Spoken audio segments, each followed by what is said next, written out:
Jangan lupa untuk subscribe, share, dan nyalakan lonceng notifikasinya sebagai bentuk dukungan kamu.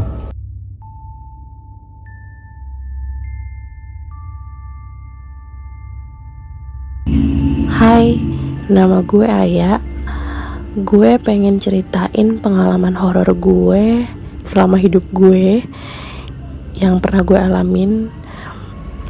Oke, gue mau cerita. Mungkin ini pengalaman terserem yang pernah gue alamin, karena bener-bener gue ngalamin personally sendiri dan gue lihat gitu. Oke, let's get started. Awalnya gue lulus kuliah itu tahun 2017. Di situ dimana gue pengen langsung cari kerja gitu kan.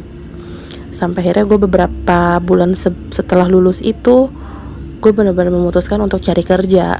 Gak ada kepikiran untuk liburan gitu. Tapi gue berpikir lagi, kenapa setelah berbulan-bulan kayak kurang srek aja gitu sama pekerjaan yang sebenarnya udah dapet, tapi gue kayak kurang srek gitu. Sampai akhirnya setelah beberapa bulan dari gue lulus, teman gue ngajakin gue liburan ke daerah Sukabumi, which is laut gitu, laut. Nama lautnya itu Ujung Genteng. Ya, yang udah pernah kesana mungkin tau lah perjalanannya kayak gimana. Jalannya lika-liku, terus kayak gak ada lampu, bener-bener rusak jalannya.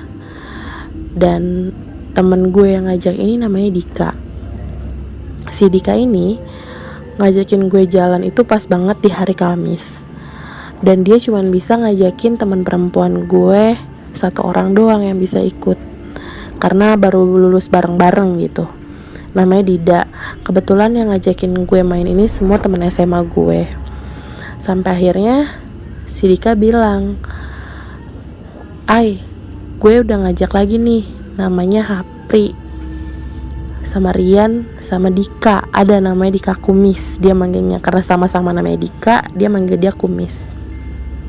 Sama ada 2 orang temen gue, namanya Ronggo sama Gita. Mereka pacaran. Tapi di sini gue nggak kenal sama yang namanya Gita. Gue cuma tahu nama si Ronggo doang ini. Dan yang lain tuh temen SMA gue gitu." Oke, gue bilang gak apa-apa, yang penting rame. Minimal perempuannya bertiga. Awalnya gue ragu, kenapa kalau misalnya berdua mungkin gue gak akan ikut, karena perempuannya cuma gue sama Dida doang. Taunya ada si Gita-Gita ini. Oke, gue memutuskan untuk ikut.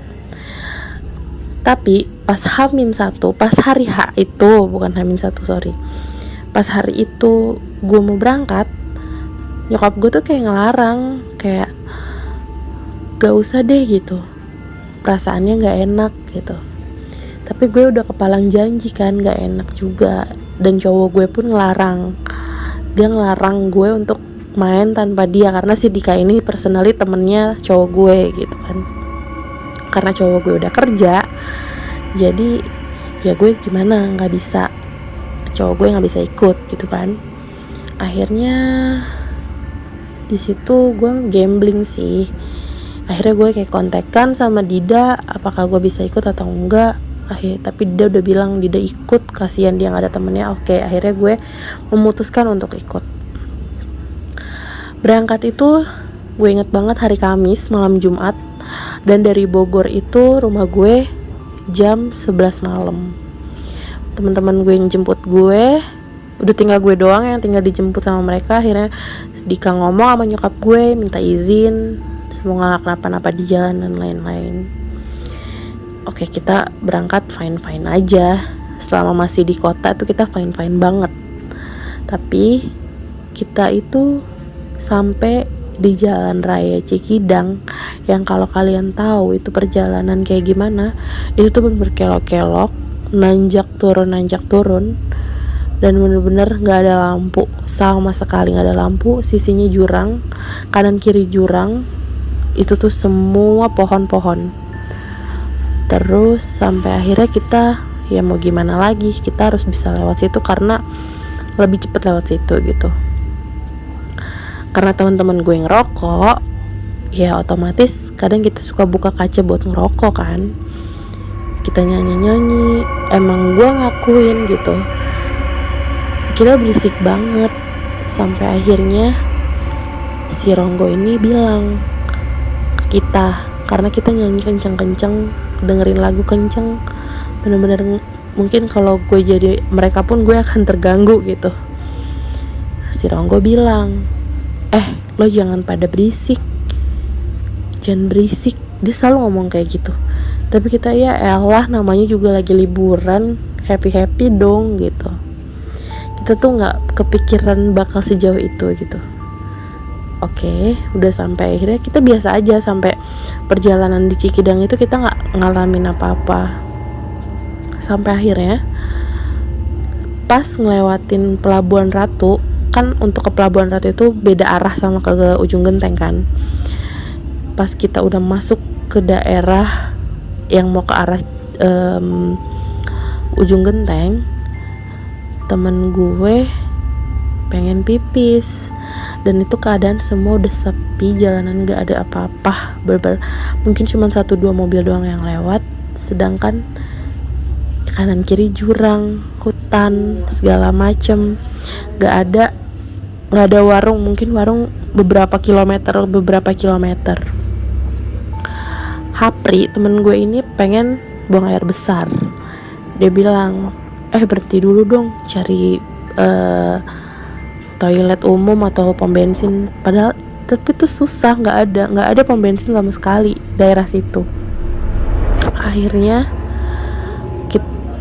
kita nemu kayak saung gitu, tapi si saung ini kosong dan bener-bener kosong, bener-bener nggak ada lampunya. Ya gimana sih kosong gitu, nggak ada ininya, nggak ada penunggunya, nggak ada orangnya yang punya gitu. Akhirnya kita pun berhenti di situ. Hapri tiba-tiba langsung naik ke mobil, padahal dia udah turun. Nggak jadi, dia bilang. Ayo kita lanjut. Karena si Dika ini bawa mobilnya ekstrim banget gitu, akhirnya ya dia ngebut padahal lagi di putaran. Sampai akhirnya di situ itu ada mobil dari lawan arah yang mau nabrak kita, dan sebelah kita banget itu jurang. Itu benar hampir lewat. Akhirnya si Dika marah, si Dika buka kaca, dia ngebentak orang yang nyetir itu. Dari situ temen gue yang di belakang itu tuh bener-bener yang namanya dik takutan. Oh ya, si Gita ini karena mungkin dia nggak kenal sama kita, dia jadi ngerasa awkward, jadi dia nggak ngobrol, ya nggak gimana, karena ya nggak kenal. Kalau kita nggak kenal, jadi kita nggak enak kan mau ngobrol yang leluasa gitu. Si Gita ini tuh diam aja selama perjalanan. Paling dia cuman kayak ngerokok, diam, kayak ngobrol yang ketawa cuman sebentar terus diam lagi. Ya mostly dia diam gitu. Sampai akhirnya pas si Dika banget buka kaca buat ngebentak si yang mau nabrak kita itu, bau bangke yang benar-benar bau bangke banget kecium sama seluruh isi mobil. Sampai akhirnya gue baru ingat kalau ada something, kalau misalnya kita nyium bau bangke, kalian pasti tahu itu apa. Kebanyakan orang sih bilang, ada yang bilang pocong, ada yang bilang itu genderuwo dan lain-lain. Gue langsung refleks, Dik tutup kacanya, gue bilang gitu. Dik tutup, Dik cepet, gue bilang gitu ke Dika. Dika tutup. Gita, karena gue duduk bertiga sederetan sama Gita, tengah gue kumis langsung bisik-bisik ke gue, "Ai, sakit ai." "Hah, kenapa Dik?" Gue bilang gitu ke Dika kumis. Gita, pas gue lihat, Gita udah nyakar paha kumis, nerekam gitu loh. Ya gue kaget, Gue refleks kaget dan gue langsung bilang, "Dik." Gak lama Gita ngomong bahasa Sunda yang bener-bener itu bukan Gita. Makhluk itu bilang dengan bahasa Sunda, katanya kita udah berisik, dia udah ngikutin kita dari arah Cikidang.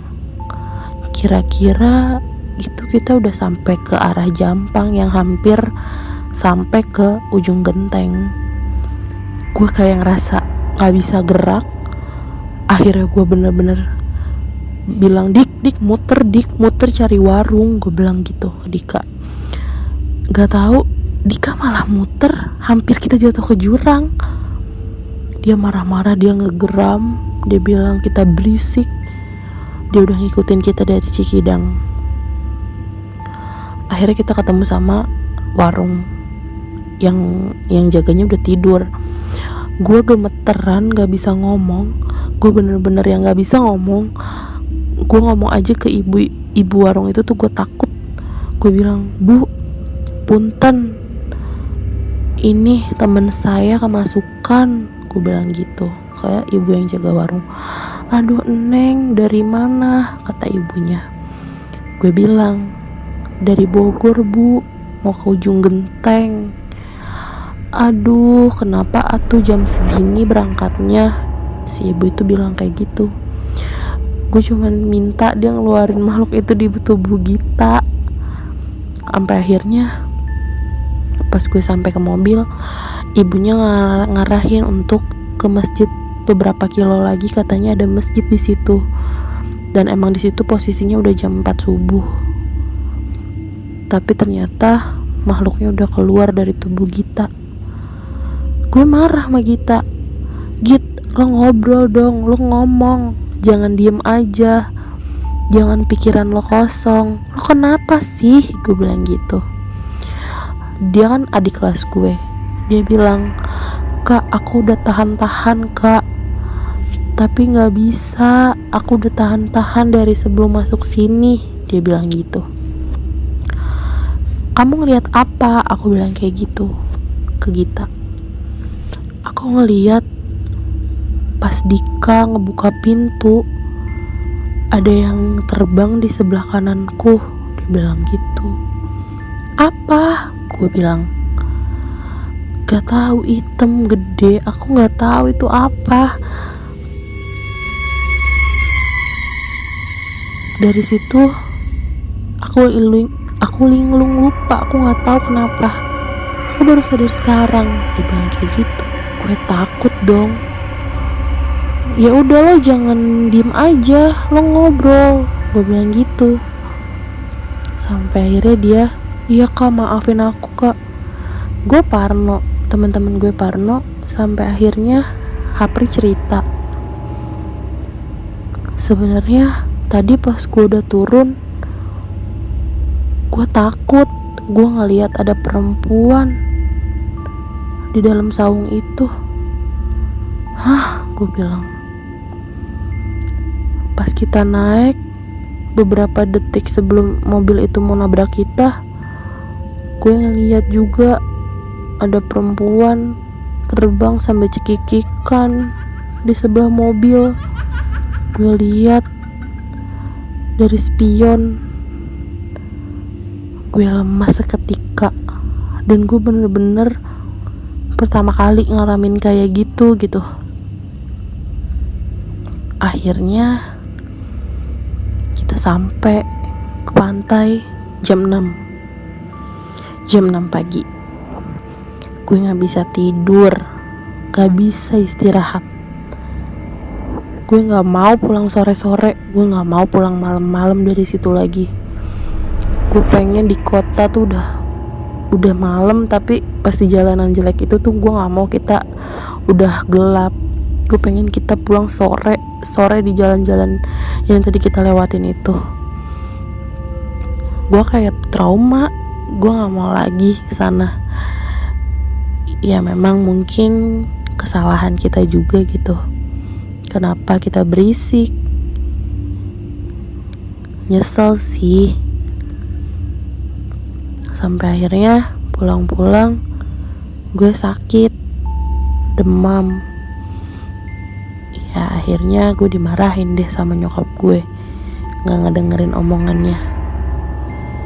Ya itu sih cerita gue yang menurut gue paling serem. Tapi masih banyak kok cerita-cerita horor-horor lainnya yang lebih greget daripada ini. Thank you ya udah mau ngedengerin cerita gue.